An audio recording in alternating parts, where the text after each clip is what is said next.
Bíblia para a Igreja. O livro de Jonas, com Paulo One.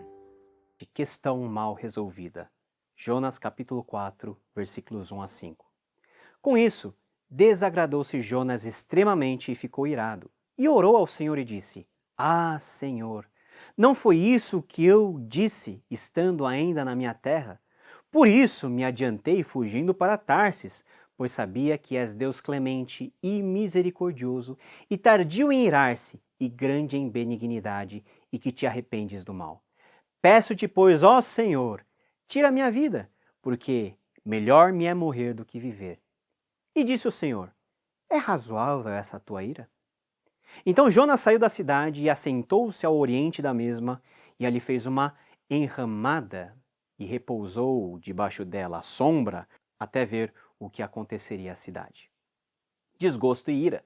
Palavras obscuras que nos geram sentimentos desconfortáveis, não é? Mas pelos motivos corretos, não haveria problema algum ficar irado ou com raiva. Diante de guerras ou de injustiças flagrantes, maldade ou rebeldia, ficar decepcionado seria uma atitude bem natural.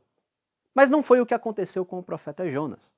O texto diz que com isso, ou seja, pelo arrependimento e conversão da cidade inteira de Nínive, Jonas perdeu totalmente a paciência justamente com Deus. E aí o texto nos complementa dizendo que desgostou-se Jonas extremamente e ficou irado. Pela segunda vez, vemos Jonas orar. Na primeira, Jonas tinha que orar para se salvar do ventre do grande peixe. Ele clamou a Deus e o Senhor o ouviu. Daí surgiu a segunda chance. Ele foi, pregou e nada aconteceu conforme Jonas havia pensado. A oração de Jonas é um misto de decepção com amargura. Ele começa dizendo: Ah, Senhor! A expressão Oná Adonai expressa um sentimento de perplexidade. É como se Jonas estivesse dizendo: Peraí, Senhor, um minuto, aí foi demais. Agora Jonas ora, mas para reclamar e expressar a sua insatisfação. Mas o teor de sua reclamação e queixa contra Yahvé ganha contornos ainda mais interessantes. Jonas diz: Não foi isso que eu disse estando ainda na minha terra? Por isso me adiantei fugindo para Tarsis, pois sabia que és Deus clemente e misericordioso e tardio em irar-se e grande em benignidade, que te arrependes do mal. Jonas, a essa altura, rasga o seu coração diante de Deus, explicando que o motivo da sua ira estava na clemência e na misericórdia de Deus. Como alguém, você poderia pensar, poderia ficar tão indignado com os atributos de Deus? Os atributos são a expressão do seu ser, a expressão exata do ser de Deus.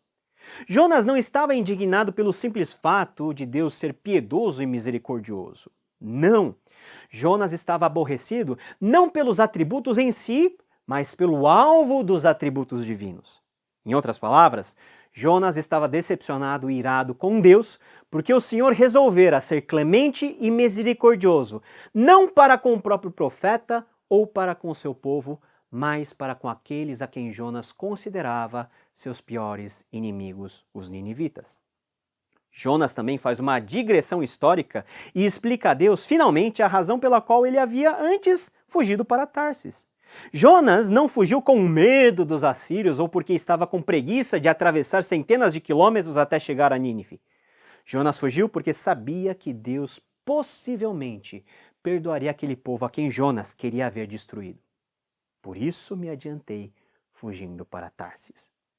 E como se tivesse toda a razão do mundo para ficar indignado contra Deus, e se como se o próprio profeta tivesse sido o grande injustiçado, ele finalmente pede ao Senhor: Peço-te, pois, ó Senhor, tira a minha vida, porque melhor me é morrer do que viver.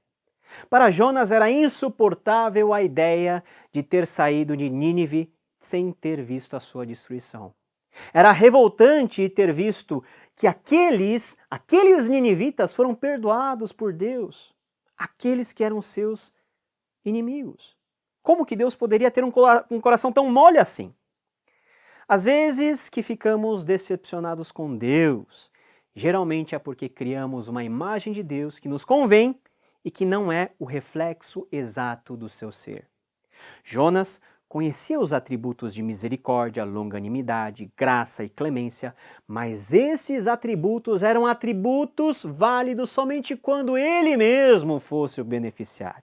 Ficamos decepcionados com Deus, não porque Deus essencialmente fez algo errado, mas porque aquilo que nós pensamos sobre Deus não se concretiza na realidade.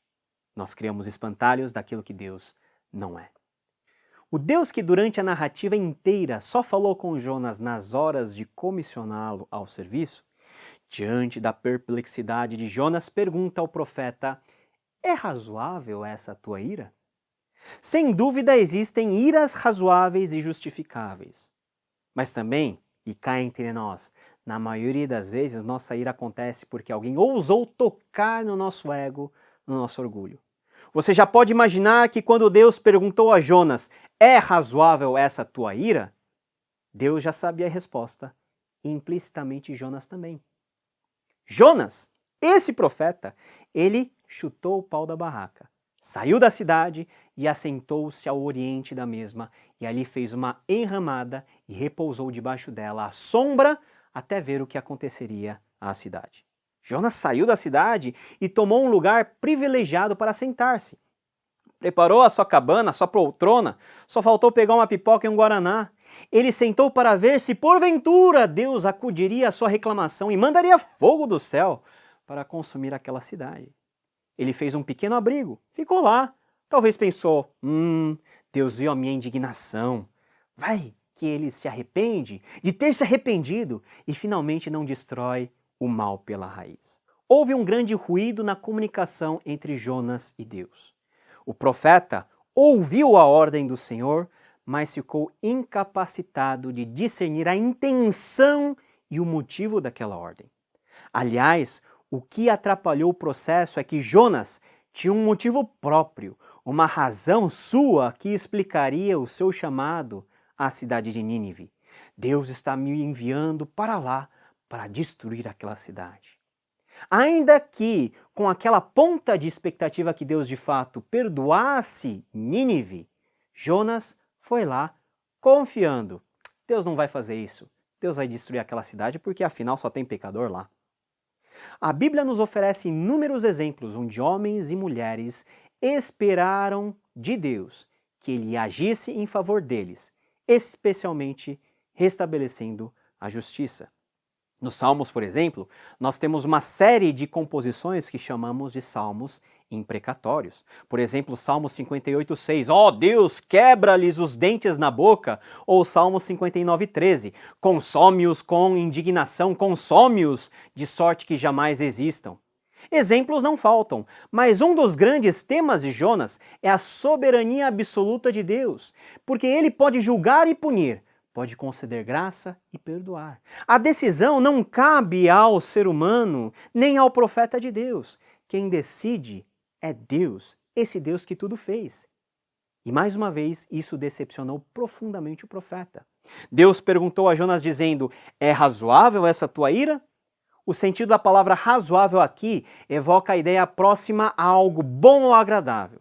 Em outras palavras, Deus estava sondando o coração do profeta, inquirindo-o acerca do sentimento de raiva e ira que não poderia ser justificado, pois Deus já havia tomado a sua decisão e livrado Nínive da destruição. Era como se Deus estivesse perguntando: quer dizer que você tem uma ideia melhor? Ou, no meu lugar, você teria feito melhor? A questão entre Jonas e Deus estava mal resolvida. Lógico que por parte do profeta. Jonas, com o egoísmo que lhe era peculiar, com um etnocentrismo que excluía o acesso da graça de Deus para além dos israelitas e com a piedade mais fraca do que a chama de vela diante do vento, simplesmente sai de Nínive e espera. Talvez o profeta se prontificou a esperar o restante dos 40 dias para saber se de fato Deus iria destruir aquela cidade. A questão mal resolvida entre Jonas e Deus gerou dentro do profeta uma ira descabida e injusta. O problema da nossa ira não é pelo sentimento em si. Em muitas situações, como diante de maldades, de injustiça, de impiedade ou de incredulidade, o certo é ficar irado ou indignado. Mas cá entre nós, na maioria das vezes, a ira toma conta da nossa alma por uma razão bem mais simples. Somos de alguma forma contrariados. Jonas foi contrariado por Deus? Jonas tinha certeza que sim. Ele não engoliu bem o ato gracioso de Yahvé. A felicidade dos habitantes de Nínive diante do perdão de Deus lhe doeu até o mais profundo da alma. É razoável essa tua ira? É a mesma pergunta que o Senhor faz a nós hoje. Diante da maré inconstante dos nossos sentimentos, potencializado por esse tempo onde não se tem firmeza em nada e tudo é flexível e inconstante, a nossa ira, nossa raiva, a dureza das nossas palavras e o jeito ríspido com o qual tratamos outras pessoas, tudo isso está sobre a mesa aos olhos atentos do Senhor. E para além da nossa cara emburrada, da nossa feição enraivecida e da decepção que corrói a nossa existência, Deus sonda as motivações de tudo isso. Na medida em que essas motivações vão se revelando apenas questões egocêntricas, Deus, por meio da sua graça, vem a tratar essas nossas imperfeições. E assim é, Deus tratou os ímpios, lhes concedendo a graça perdoadora. E ao profeta, Deus tratou também, questionando o profeta, corrigindo, com o objetivo de restaurá-lo. Se hoje você estiver com ira de alguém ou de alguma situação, ouça a pergunta que Deus mesmo está te fazendo. É razoável essa tua ira? Nos vemos no próximo episódio, querendo Deus. Tchau, tchau.